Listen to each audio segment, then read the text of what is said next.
Estamos quase chegando ao fim da nossa longa jornada através da física. Devo dizer-lhes que preciso fazer uma confissão embaraçosa. Ainda não temos todas as respostas.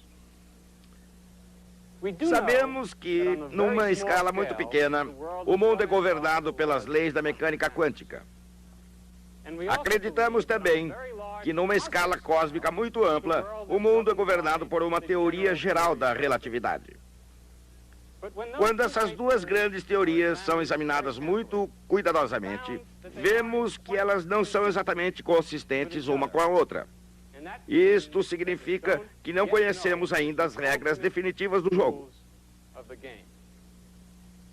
Meus amigos que estudam esse problema parecem muito otimistas.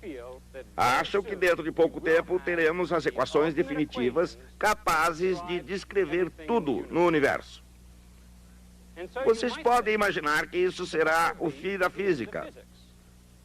Quando esse dia chegar, quando as equações definitivas forem formuladas, todos os físicos poderão ir para casa e fazer alguma coisa útil, como arrumar um encanamento ou alguma coisa parecida. Imaginem o que precisaríamos fazer se tivéssemos essas equações definitivas do universo. Presumivelmente seriam equações muito difíceis. Provavelmente equações diferenciais, e não seria possível obter todas as soluções com lápis e papel.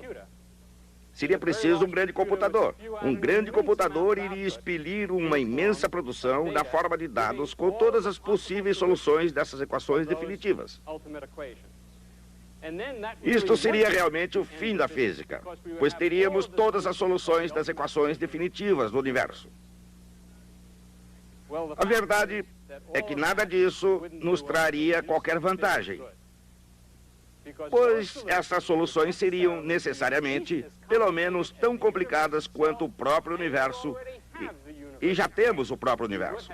Não teríamos aprendido absolutamente nada com tudo isso. O verdadeiro trabalho da física não é descobrir tudo. A sua verdadeira tarefa é compreender. É descobrir como uma coisa está ligada à outra. É desenvolver uma espécie de intuição treinada que nos permita compreender o que é importante e o que não é importante num determinado fenômeno. O que desejamos é saber por que as coisas funcionam de certa maneira. A maior parte do trabalho da física não é empregado na tentativa de descobrir como tudo funciona. De fato, é exatamente o oposto. É abstrair o simples do complicado. É fazer aproximações, estimativas, tentar desvendar complicações, a fim de atingir as características essenciais de um determinado fenômeno. Hoje, vamos fazer novamente um retrospecto e ver como tudo isso foi alcançado.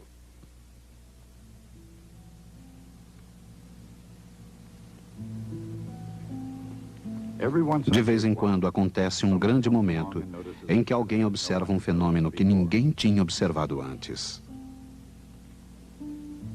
Alguém pode ter observado, por exemplo, que os planetas do sistema solar obedecem a regras precisas e relativamente simples. Ou que as linhas espectrais do hidrogênio obedecem a uma fórmula simples com misteriosa precisão. Ou talvez alguém tenha observado uma certa semelhança entre a trajetória de uma bala de canhão e a órbita da Lua. Como pode ter sido um arranjo de partículas subnucleares. Sugerindo explicações para sua ocorrência, visões desse tipo não constituem jamais simples lampejos de inspiração. Elas são o resultado de um trabalho incessante, de tentativa e erro, equívocos e verdades não totalmente percebidas. E muitas vezes, objeto de acirrada controvérsia em relação ao autor da descoberta. Mas existe algo que jamais é questionado. Uma vez descoberto um novo modelo, e uma vez que uma parte do universo é ligada à outra, a conexão jamais será esquecida. Esses eventos não constituem jamais o fim da história. Muitas vezes são apenas seu começo. Mas o que eles iniciam pode ser simplesmente revolucionário. A história do universo mecânico começou com uma revolução científica. Cansado da enorme complexidade da antiga astronomia, Copérnico tirou a Terra do centro do universo, colocando-a sob a influência do Sol. Quando a poeira assentou, o resultado foi uma nova visão do universo como máquina. Uma máquina extraordinariamente complicada, mas que obedecia a leis mecânicas precisas. Sabiamente ou não, esta ideia é a base silenciosa de todo o pensamento ocidental, da época de Newton até os nossos dias. Mas, ironicamente, nela já não creem os seus próprios inventores, os físicos. Assim, a história do universo mecânico acaba com a história de uma segunda revolução. Uma revolução ocorrida neste século, bastante fresca na memória e cuja poeira ainda não assentou. Assim como aconteceu com a primeira revolução, a segunda nasceu da tentativa de se resolver um problema. A primeira solucionou o problema do sistema solar e a segunda solucionou o problema do átomo. Será que dois problemas tão semelhantes pediam realmente soluções tão radicalmente diferentes a ponto de exigir uma segunda revolução para derrubar a primeira?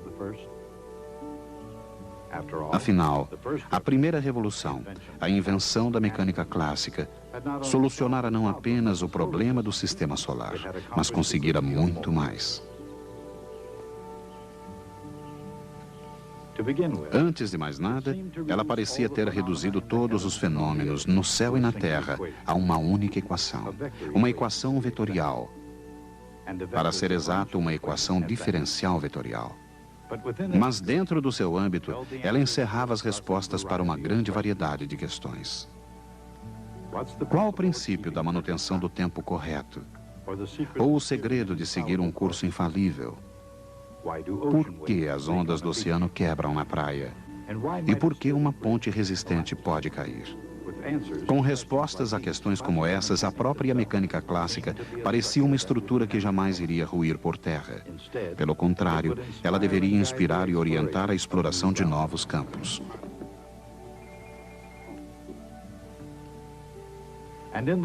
E a longo prazo, nenhuma expedição seria mais frutífera ou causaria maior impacto do que o estudo da eletricidade. Benjamin Franklin, com um talento aparentemente inesgotável para a invenção, fez o primeiro relato prático da carga elétrica. Com ela, oferecendo a primeira explicação de uma fenomenal invenção do século XVIII, chamada a garrafa de Leyden. É claro que Michael Faraday estava separado de Benjamin Franklin por uma revolução, embora não uma revolução científica. Mesmo assim, Faraday e Franklin tinham muito em comum. Eles compartilhavam uma simplicidade quase perfeita da matemática, uma insaciável curiosidade em relação à natureza, especialmente a natureza da eletricidade, e uma parcela bastante considerável de genialidade. E isto foi o suficiente para ligar as cargas elétricas às linhas de força. O conceito de linhas de força abrangia também o magnetismo. E quando Michael Faraday se confrontou com a questão de como o magnetismo poderia ser usado para produzir a eletricidade, sua resposta à indução eletromagnética colocaria o mundo num estado constante de fluxo inconstante. Ninguém entendeu melhor o significado de variação de fluxo do que James Clerk Maxwell. Maxwell tinha um segredo e um dilema. O segredo era que, escondida nas forças entre as cargas elétricas e a força magnética entre as correntes elétricas, nada menos que a velocidade da luz esperava o momento de ser descoberta. O dilema era que, apesar de toda a elegância e força das leis da eletricidade e do magnetismo, as leis de Gauss, Ampère e Faraday, alguma coisa estava faltando. Quando James Clerk Maxwell forneceu a peça que faltava, a ideia de que a variação do fluxo elétrico produziria um campo magnético, Ele iluminou não apenas todo o espectro eletromagnético, mas também havia concluído a ciência da eletricidade e do magnetismo. Foi uma conquista capaz de rivalizar com a invenção de Isaac Newton da própria mecânica clássica. Ao se aproximar o fim do século XIX, a mecânica clássica de Newton e a teoria eletromagnética de Maxwell pareciam os fundamentos de um edifício da física que ficaria de pé para sempre. Mas esse para sempre não iria durar muito. O que poderia estar faltando? Apenas uns poucos detalhes que não se encaixavam no quadro geral. Por exemplo, Albert Michelson havia desenvolvido um notável dispositivo para medir o movimento da Terra. Estudando os desvios nas franjas da luz, tudo o que se podia esperar era uma pequena alteração na imagem. Mas quando Michelson girou seu interferômetro no éter, em vez da pequena alteração esperada, simplesmente não houve qualquer alteração. Houve também o caso curioso de Max Planck. Seu problema era explicar a cor de um corpo quente e incandescente. Para solucionar o problema, ele precisou introduzir uma nova constante. Era uma constante muito pequena. De fato, Planck esperava que ela desaparecesse completamente, mas ela não desapareceu. Houve ainda a estranha história de Ernest Rutherford. Quando ele bombardeou uma delgada folha de ouro com raios alfa, a experiência foi quase perfeita. Quase todos os raios alfa atravessaram a folha de ouro, como se esperava que acontecesse. Apenas um número muito pequeno ricocheteou. Como se poderia explicar que alguns desses raios tivessem ricocheteado? A partir desse início modesto, começou uma nova revolução, e ninguém desempenhou um papel mais importante nessa revolução do que o jovem Albert Einstein. No mundo da física, o ano de 1905 na vida do jovem Einstein, quando ele apresentaria sua tese de doutorado, seria comparável ao ano de 1665. Este foi o ano em que o jovem Isaac Newton deixou o ambiente rural de Lincolnshire para escapar da peste em Londres e concluir aquele que talvez tenha sido seu trabalho mais importante. Mas ao contrário de Newton, que utilizou uma época tranquila para encontrar as respostas para as questões revolucionárias do passado, Albert Einstein, em 1905, fez descobertas que realmente deram início à nova revolução. O problema do interferômetro de Michelson podia ser solucionado, como demonstrou Henrik Lorentz, se diferentes observadores medissem diferentes tempos e distâncias.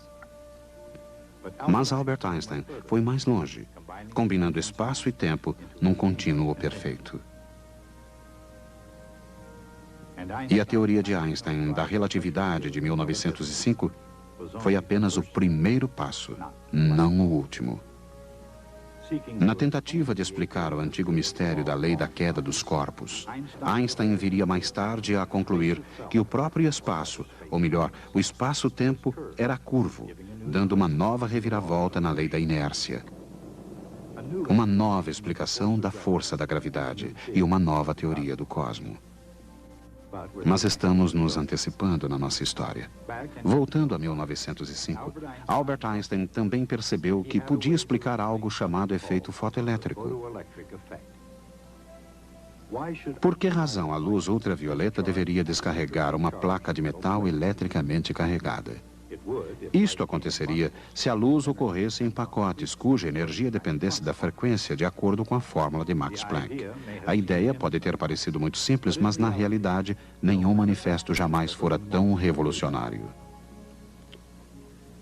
Um século antes, Thomas Young havia sido o primeiro a demonstrar o fenômeno da interferência, provando de uma vez por todas que a luz era uma onda. Em fins do século XIX, a teoria de Maxwell explicara o funcionamento disso tudo, à medida em que as cargas elétricas produzem ondas de luz que se propagam no vazio. Mas o mundo da física mal tinha começado a gozar o seu triunfo, quando Albert Einstein, recusando-se a cavalgar na crista da onda, afirmou que talvez a luz se constituísse de partículas. Isto impulsionou a revolução de Ernest Rutherford, desde o momento em que ele percebeu que alguns raios alfa ricocheteavam ao atingir uma folha de metal. Revoluções eram exatamente o que Rutherford tinha em mente. Assim como Copérnico antes dele, Rutherford colocou o núcleo do centro do átomo e os elétrons se movimentando em torno dele. Uma vez, há muito tempo atrás, a questão era saber por que razão a Terra girava no espaço e por que tudo que nela existe não se desprendia da superfície. A questão agora era saber por que razão o elétron em aceleração constante, numa órbita eterna em torno do núcleo, não irradia sua energia orbital e cai no núcleo. Niels Bohr trouxe num salto quântico a parte da resposta. Só órbitas especiais seriam permitidas, aquelas cujos momentos angulares fossem múltiplos de h barra. E a luz pode ser emitida ou absorvida apenas durante os saltos entre as órbitas. Isto era exatamente o que se precisava para explicar o tamanho e o espectro do átomo de hidrogênio. O que seria necessário para explicar por que exatamente essas órbitas e não outras ocorriam? O príncipe Louis de Broglie era um aristocrata. Mas ele também tinha o espírito democrático e a noção da igualdade de oportunidades. Se a luz pode ser formada por partículas, disse ele, por que razão os elétrons não poderiam ser ondas? As ondas de elétrons interfeririam de maneira construtiva apenas nas órbitas determinadas pelo Dr. Bohr, e isso trouxe um grande problema. Apesar dessa impressão de saltar de um triunfo para outro, o próprio tecido da física estava se desfiando, ou, em outras palavras, a dualidade partícula-onda parecia ser uma metáfora mal combinada. Certamente, ondas de diferentes comprimentos podiam ser combinadas num pacote que se assemelhasse vagamente a uma partícula. Mas então a partícula não teria sequer uma quantidade de movimento determinada. Com o passar do tempo, esta ideia não só viria a ser aceita, mas se tornaria conhecida como o princípio da incerteza de Heisenberg. O princípio do professor Heisenberg descrevia em termos gerais as novas leis da física. Os detalhes poderiam ser encontrados com a resolução de uma nova equação, oferecida por Erwin Schrödinger. E quando essa equação foi solucionada, ela ofereceu uma imagem do átomo que ultrapassava o imaginado por Niels Bohr. A nova teoria, o seu nome é mecânica quântica, explicaria muito mais do que os estados do átomo de hidrogênio. Explicaria todos os outros átomos de todos os outros elementos. A mecânica quântica poderá se revelar o triunfo máximo da física. Mas, como muitos triunfos, o seu custo foi muito alto. Ela desafia a ideia mais fundamental de todas, a relação entre causa e efeito. Na física aristotélica, cada movimento devia ter uma causa imediata. Era preciso um impulso para manter uma bala de canhão em movimento. Na física newtoniana, o movimento já não exigia uma causa, mas sim cada mudança de movimento. Na física moderna, no entanto, uma determinada causa nem sempre produz o mesmo efeito. Esta é a verdadeira diferença do passado. Os resultados de uma determinada série de circunstâncias não são completamente determinados. Existem resultados alternativos possíveis. Só as probabilidades das alternativas são determinadas com precisão. Essa ausência de determinismo é verdadeiramente revolucionária e não deve ser confundida com uma situação semelhante produzida na física newtoniana. As estatísticas são utilizadas há muito tempo para descrever os movimentos das moléculas num gás. Isto era apenas uma conveniência. Teoricamente, a trajetória de cada pequena bola podia ser calculada. Teoricamente, o futuro do universo pode ser previsto. Acontece que não era prático fazer isto.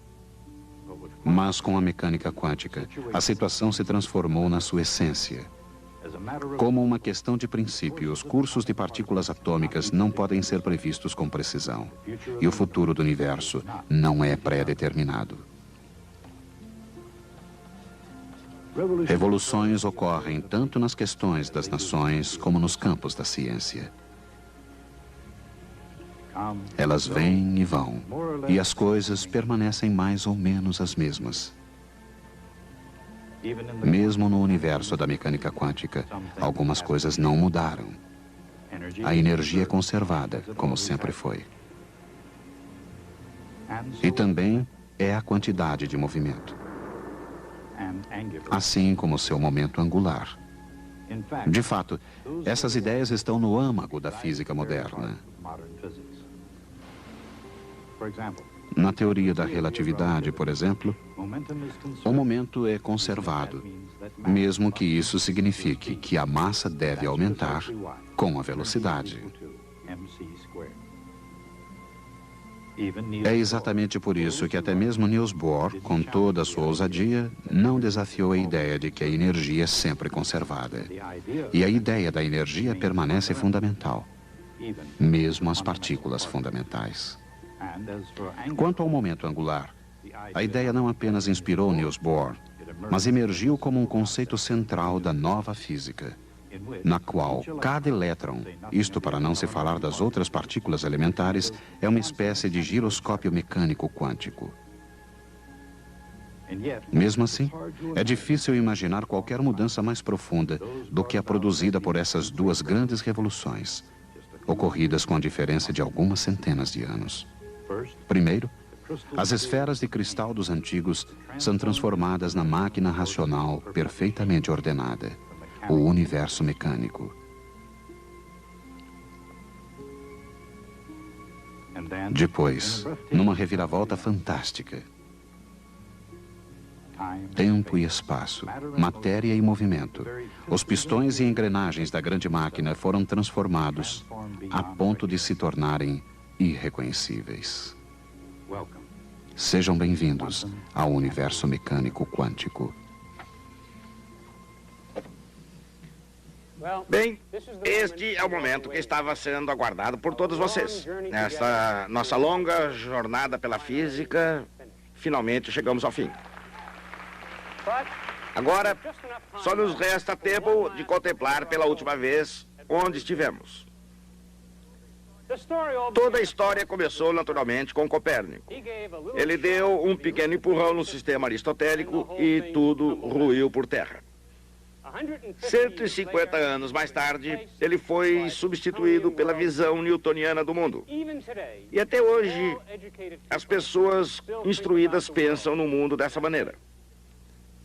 Bem, nem todas as pessoas instruídas. Os cientistas, por exemplo, já não pensam assim.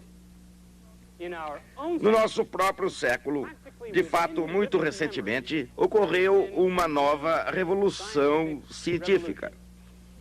E as leis de Newton não são mais as leis da Terra. Isso provoca uma questão interessante. Se já não acreditamos que as leis de Newton sejam verdadeiras, por que passamos tanto tempo ensinando a vocês essas mesmas leis? É uma questão relacionada.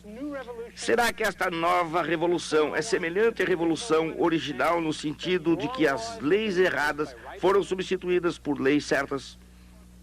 A resposta para ambas as questões repousa no fato de que as leis de Newton são realmente ainda tão verdadeiras como sempre foram. A Lua continua caindo 1/20 de polegada por segundo, como sempre caiu. O que descobrimos é que as leis de Newton não são a verdade definitiva. Elas surgiram de leis ainda mais profundas, muito mais profundas.